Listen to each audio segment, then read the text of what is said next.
Hi friends, నేను మీ తనిష్ని prime videos నుంచి pranks మాత్రం చేయను. ఈరోజు మన అప్డేట్ అంటే ఆర్ఆర్ వాజ్ డీసీ మ్యాచ్ గురించి. సో డీసీ అయితే ఫైనల్గా విన్ అయిపోయింది. ఇక్కడ మెయిన్గా చెప్పుకోవాల్సింది జెమిసన్ అయితే మన 15 ఇయర్స్ బాలుని చాలా ఇబ్బంది పెట్టేశాడు. కానీ ఇంటర్నేషనల్ లెవెల్లో వైభవ్ వంశీ అయితే ఇంపాక్ట్ అయితే గట్టిగా ఉంది. ఒక జెమిసన్ విరాట్ కోహ్లీ వికెట్ పడినప్పుడు ఎంత ఎగ్జైట్ అవుతాడో నిన్న సూర్యవంశీ పడినప్పుడు కూడా అంత ఎగ్జైట్ అయ్యాడు. కానీ పిల్లవాడు భయపడిపోయాడు.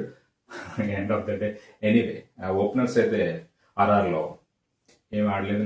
నిన్న రియాన్ పర్గ్ అయితే బాగా ఆడాడు. రియాన్ పర్గ్ వల్ల అద్భుతంగా అయితే 225 రన్స్ అయితే చేశారు. మనోడి మీద బాగా పాపం సోషల్ మీడియాలో ఇంపాక్ట్ అయితే గట్టిగా పడింది వైబ్ గురించి. సో అది పక్కన పెడితే 90 రన్స్తో జస్ట్ 100 అయితే మిస్ అయ్యాడు. సో ఓవరాల్గా ఆర్ఆర్ అయితే 225 రన్స్ అయితే చేసింది. చేజింగ్ 226 రన్స్ అయితే డీసీకి ఇచ్చింది. సో డీసీకి వచ్చి ఓపెనర్స్ అయితే మిస్ కాలేదు. నిజానికి ఫస్ట్ ఐపీఎల్ 50 అయితే కొట్టాడు. అండ్ మన యాజ్ యూజువల్ కేఎల్ రాహుల్ కూడా అద్భుతంగా 75 రన్స్తో మ్యాన్ ఆఫ్ ద మ్యాచ్ అయితే తీసుకున్నాడు. నిన్న మాత్రం డీసీ ఫుల్ ఫోర్స్తో వచ్చింది. మిచెల్ స్ట్రాక్ అండ్ జెమిసన్ ఇద్దరిని తీసుకొచ్చింది.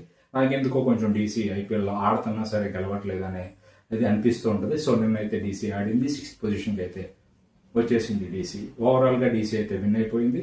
నేనేం చెప్పదలుచుకున్నాను అంటే ప్లే ఆఫ్లు దగ్గరకు వస్తున్నాయి. అన్ని టీమ్స్ కూడా ఫుల్ స్ట్రెంగ్త్తో అయితే ఆడుతున్నాయి. నిన్న మిచెల్ స్ట్రాక్ జెమిసన్ని తీసుకొచ్చారంటే మేబీ వాళ్ళు కూడా రెడీగా ఉన్నారు ప్లే ఆఫ్ని మిస్ చేసుకోకూడదని. సో ఎవ్రీ టీమ్ గట్టిగా ఆడాలి. ఈ రోజు అయితే మన చెన్నై ముంబై ఇండియన్స్ మ్యాచ్ ఉంది. దాని గురించి అయితే మ్యాచ్ ఈ రోజు జరుగుతుంది. రేపు నేను అప్డేట్ ఇస్తాను. నచ్చితే లైక్ చేయండి, షేర్ చేయండి, సబ్స్క్రైబ్ చేయండి. నేను మీ Tanish signing off. Happy weekend. Bye.